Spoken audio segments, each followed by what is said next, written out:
Good morning. My warmest welcome to all participants at the workshop on our access to affordable energy for humanity. My sincere apologies for not being able to join you in Chennai, but on behalf of all my colleagues here at the University of Waterloo and the Waterloo Institute for Sustainable Energy, it is our privilege to co-sponsor this workshop in the expectation that this will be the first step in a fruitful and expanding collaboration in the future.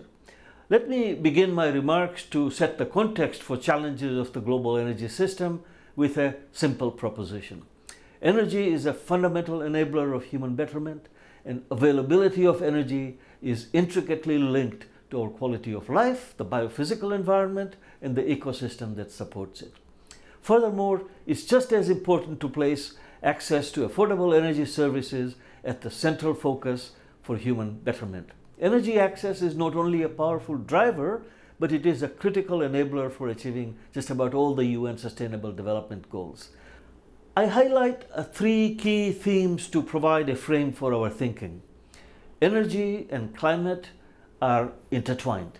Climate change, in my view, is not an environmental problem, it is an energy technology transition problem. Global warming has been in gestation now for over 3 generations, 5 generations. It will take about that to fix it. The energy transition will cut across generations, requiring new ways to finance a problem of the global common.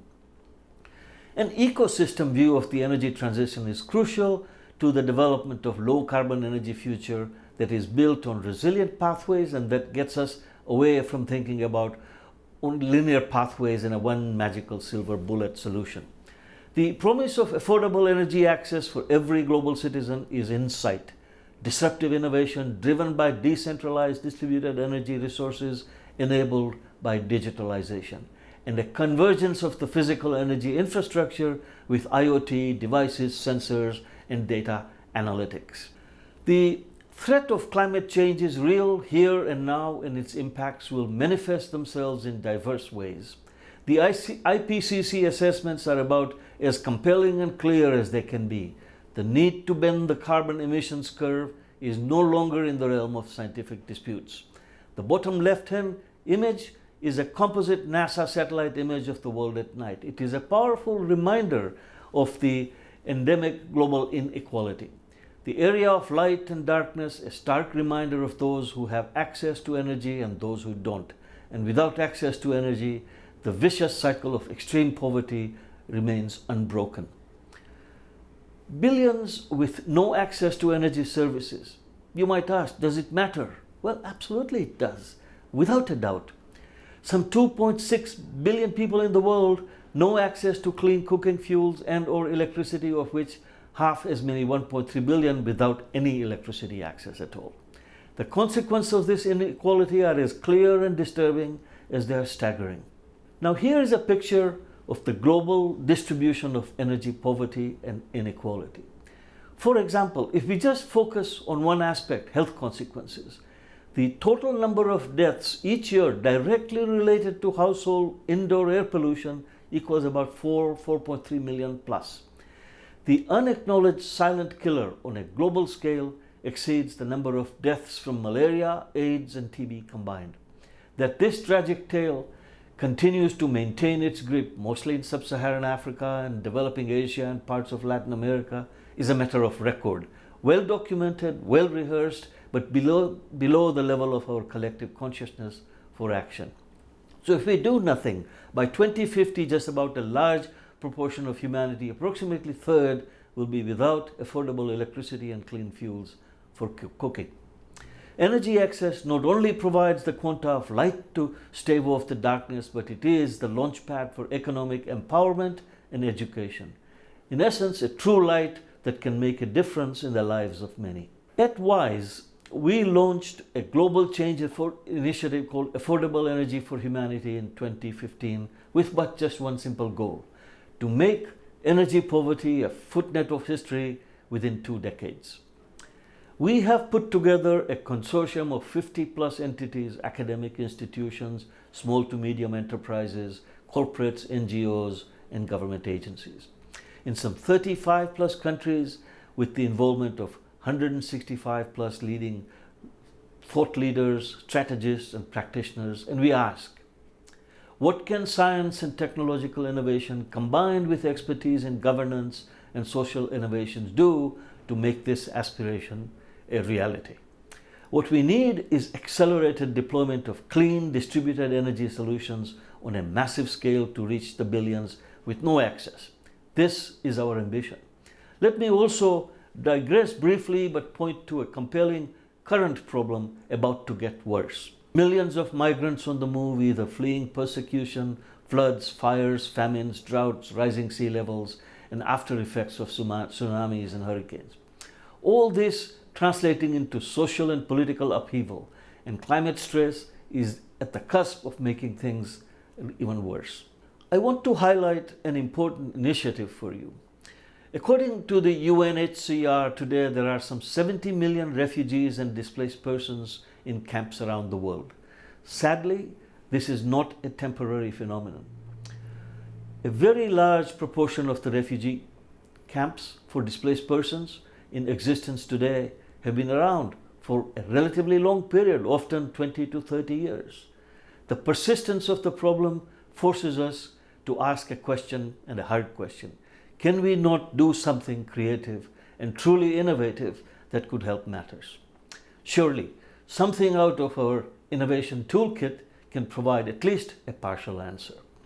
Off-grid energy solutions can, in my view, deliver effectively clean, zero-carbon energy for electricity, heat, clean water, sanitation, cooking, and support to educational and health facilities in and around refugee camps. We strongly share in the belief neither accident of birth nor circumstances beyond one's control arising from either conflict or catastrophic events should endanger a large set of lives of our citizens and have them live in despair and deprivation. We are taking a pragmatic view that a positive pathway out of a humanitarian crisis can be created to help mend broken lives affected by circumstances beyond their control.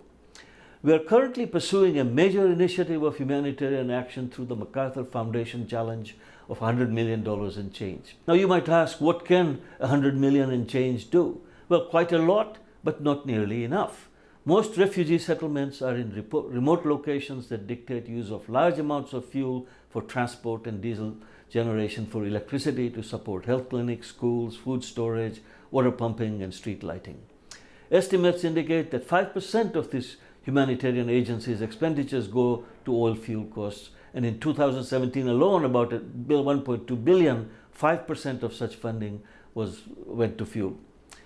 So, in light of the fact that global caseload for humanitarian agencies from conflict and now climate refugees is on the rise, here is a clear opportunity for clean energy solutions to reduce the budgetary pressures on donor agencies, reduce donor fatigue, and scale up energy solutions that are carbon neutral. We have built a unique team for MacArthur Challenge that is multinational, multidisciplinary, and multi-sectoral. Partnerships, in my view, is the golden thread in all this. To meet the challenge requires strong local partners backed up by experienced experts. We draw strength from a multinational team combining scientific, engineering, economic capabilities such as Waterloo, MIT, Oxford, Berkeley, and the social sciences at IASS and ASU. Our partners are enterprises delivering successful projects, Mandulis, Kenya Power, TTA, and various agencies and networks. We have also enlisted the commitment of several strategic advisors of some renown who bring thought leadership and critical knowledge of humanitarian interventions, governance, and business challenges. Our success is, of course, critically dependent on advancing deployment of smart energy solutions to guarantee scalability and ensure social value of energy is embedded in patterns of behavior that are fully sensitive to cultural context and local insights. So here are my 10 commandments for design success that meet any 7 or 8 out of these 10, and you may be well close enough to a practical answer that's relevant for our specific context. Working within the MacArthur Foundation 100 Million and Change Challenge, we are aiming to touch at least 500,000 lives at refugee camps in 2 countries in Eastern Africa, Kenya and Uganda. We will provide access to clean energy solutions for electricity, cooking, clean water, and support to health and educational facilities. The design systems to serve 500,000 individuals in refugee camps in remote areas with little existing infrastructure and after real concerns about safety and security is a non-trivial challenge. Yes, designing solutions, distant, remote, difficult areas where there exists no supply chain is a unique challenge, but in our context, this is not for the faint of heart. We have to begin at the beginning and ask, what are the key metrics that we must satisfy to come anywhere close to success? And then some more to be able to be sustainable, scalable, and durable over the long time. So here are the commandments for success, which could be considered a guideposts. As we think of solutions for changing circumstances and contexts, there are essentially 4 pillars. Technology. This encompasses electricity, heating, and cooling. Transport and mobility and motive power, e-mobility and solutions. Community empowerment, the notion of education, health, sanitation, and clean cooking. Energy services as pathways for self-sufficiency and income generation through use of local resources and creation of micro-enterprises. This is part of our thinking. These images comprise a suite of solutions, and we must recognize the pitfalls of promises of silver bullets that one thing can meet all these problems. We have to continue to explore and expand, looking at the evolution of nanogrids through swarm technology to create microgrids within a day without additional engineering, or portable lighting solutions for performing surgery in clinics without generators, or high efficiency pumps for agriculture, or solar tractors, or TLUD stoves for cooking access to educational resources. Getting to low cost is key, and meeting the context dependency is also central to how we position these solutions. No power and no internet. Well, what do? The Hitch learning platform developed here at Waterloo is a dynamic digital platform for educational and vocational training. Built for African schools and operable without the need for power or internet, it is a machine-based interactive learning tool for underserved markets, low-income schools, refugee camps, and remote locations. Most of these users are not served by existing coverage and services and infrastructure and lives in rural and poor urban areas. Hitch is an enhanced, smart, wireless technology that builds, operates, sustains self-centered internet platforms, accelerating sustainable broadband in emerging markets. Hitch has worked with schools in Nigeria and helped them deliver intelligent, affordable educational video content straight to classrooms. TLUDs. TLUD stands for top lit updraft. Most cook stoves are bottom lit updraft. TLUD is a microgasifier that reduces consumption by about 75% of the primary fuel. It's a stove with a canister, and when filled with fuel, dry biomass, waste, twigs, etc., and combusted, it will enable cooking for approximately 30 minutes. And it produces precious charcoal at the end that can be used for various commercial purposes. So that is, in essence, creating solutions out of a problem. What we see here is a shiny version that would cost about $50, and the cheaper versions are much cheaper, around $10 to $15 that we can create. About 2 kilograms of animal dung can yield up to 40% biochar and from wood chips and so on. So value generated biochar and biochar blended products can yield anywhere from 10 cents per kilogram to $10 per kilogram.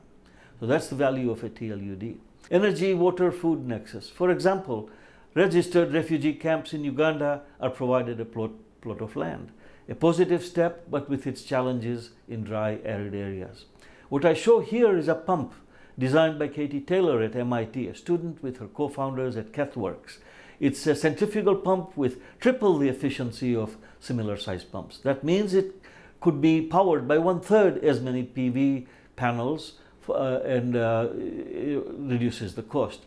This reduces the cost substantially, and it's portable, so farmers can rent it and actually create an economic livelihood from these particular technology.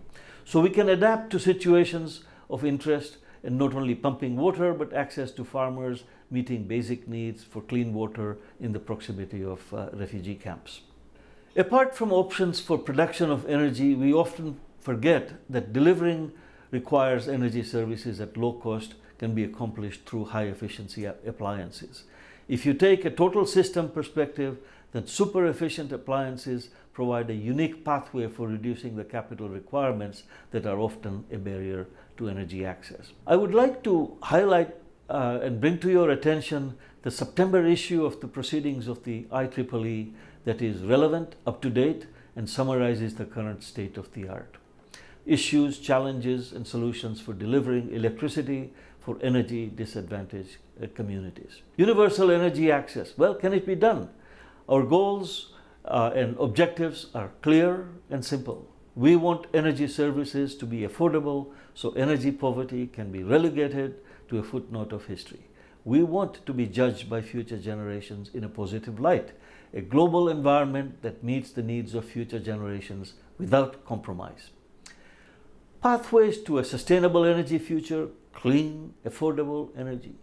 We're searching for pathways to a sustainable energy future, and we all recognize that getting to clean, affordable and accessible energy is a complex puzzle with many parts. It is a jigsaw puzzle. Moving parts of the energy system have to interact with biophysical, which in turn has to respond to changing social and political requirements as they relate to economics, health, wealth, and well-being of people. And as a magician, I will put all this together for you in one simple click. And would that not be a perfect illusion? But we live in the real world, and the real problems can only be solved by coming together in a workshop like this. My best wishes for fruitful outcomes and your interactions throughout this workshop. Thank you.